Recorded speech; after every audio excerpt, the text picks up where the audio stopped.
Alors bonjour tout le monde, saviez-vous que seulement 8% des gens réussissent à respecter leur résolution du nouvel an? Eh bien, dans cette courte vidéo, je vous explique pourquoi vous devriez quand même vous donner des objectifs pour la prochaine année et comment vous pourriez vous assurer de les atteindre.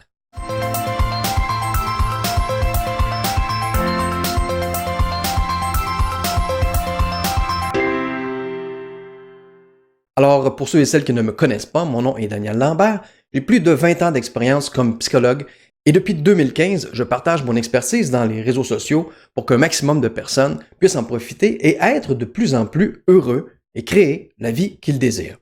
Alors d'ailleurs, si c'est votre première expérience ici avec moi et que vous désirez être de plus en plus heureux et créer la vie que vous désirez, je vous invite fortement à vous abonner à ma chaîne YouTube et à me suivre sur Facebook où chaque semaine, j'aide une personne différente à améliorer différents aspects de sa vie. Alors, pourquoi vous devriez vous donner des objectifs pour la prochaine année, même si seulement 8% des gens réussissent à respecter leur résolution du nouvel an? Eh bien, c'est simple. Vous savez, la plupart des gens qui prévoient se marier préparent cette seule journée-là, juste une journée, pendant une année entière. Pourquoi on fait ça? Bien, parce qu'on veut être certain que cette journée-là soit parfaite. Parfaite pour nous, une journée qui nous ressemble et que nos invités, évidemment, aient du plaisir. Alors, on planifie tout avec soin. Personne n'aurait l'idée d'improviser cette journée-là. Il y aurait beaucoup trop de risques que cette journée soit finalement bien ordinaire, voire catastrophique. Eh bien, c'est pour ça qu'on devrait aussi faire un bilan de l'année, chaque année, au moins une fois par année, et se donner des objectifs pour faire de la prochaine année une année encore meilleure. Même chose en affaires. Ce serait bien naïf de se lancer en affaires sans rien planifier, sans se donner d'objectifs, sans faire de bilan. Comment voulez-vous qu'on sache si la semaine dernière, ça a bien été? Est-ce qu'elle a été rentable cette semaine-là ou pas? Et si elle n'a pas été rentable, si on ne se donne pas d'objectif, la semaine d'après, on risque d'être pas rentable non plus. Et tôt ou tard, on va faire faillite. Notre projet d'affaires va tout simplement s'écrouler. Alors, c'est ce qui nous attend, tant au niveau personnel qu'au niveau professionnel. Si on ne se donne pas d'objectif, si on ne fait jamais de bilan, si on n'essaie jamais d'améliorer les choses qui doivent être améliorées, eh bien, c'est comme si on se dirige directement dans un mur. C'est quoi ce mur-là? C'est le mur qui nous amène à nous résigner, à accepter les choses comme elles sont, même si on le sent, même si on le sait que ces choses-là ne sont pas satisfaisantes.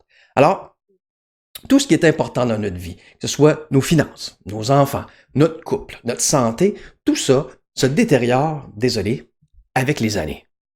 Si on fait rien, bien sûr.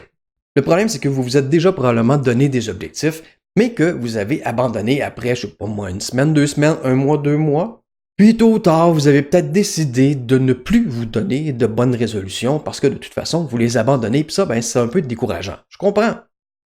C'est décourageant, effectivement, d'avoir l'espoir de réussir, puis au final, de voir qu'on abandonne. Mais si je vous disais qu'il existe une formule simple qui vous assure d'atteindre vos objectifs, est-ce que vous seriez intéressé de la connaître? Eh bien, très bientôt, je vais partager cette formule-là avec vous et cette formule-là va vous permettre effectivement d'améliorer n'importe quel aspect de votre vie.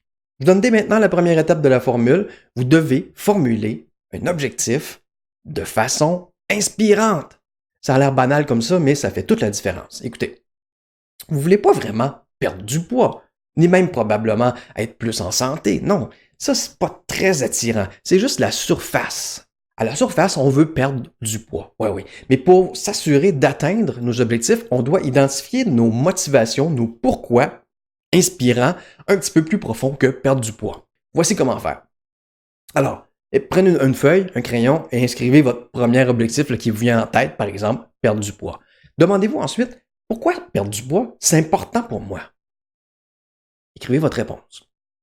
Ensuite, prenez cette réponse-là et posez-vous exactement la même question. Pourquoi ceci est important pour moi?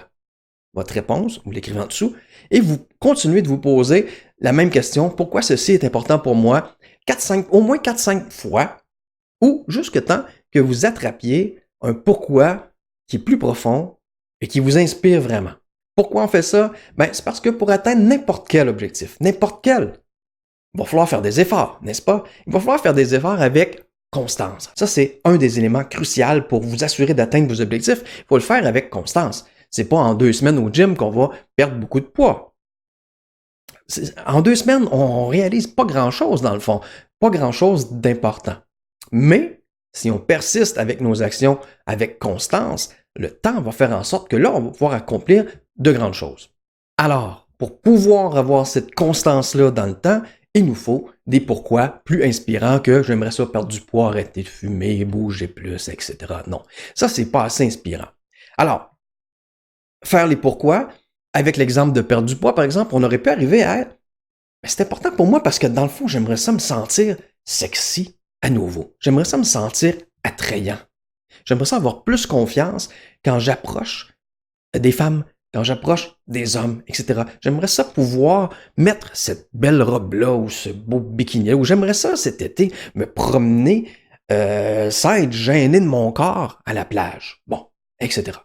Alors, lorsqu'on a nos pourquoi inspirants, à chaque fois qu'on va avoir le goût de revenir à nos anciennes habitudes, parce que oui, on va avoir le goût de revenir à nos anciennes habitudes, on va avoir le goût peut-être de sauter une journée, de se reposer, ou à un moment donné, il y a un gâteau au chocolat qui va nous parler fort fort. Fait que là, on va être pris avec nos deux habitudes. Donc, d'un côté, on aimerait beaucoup ça, manger ce gâteau au chocolat-là qui nous appelle fort fort, et de l'autre côté, on a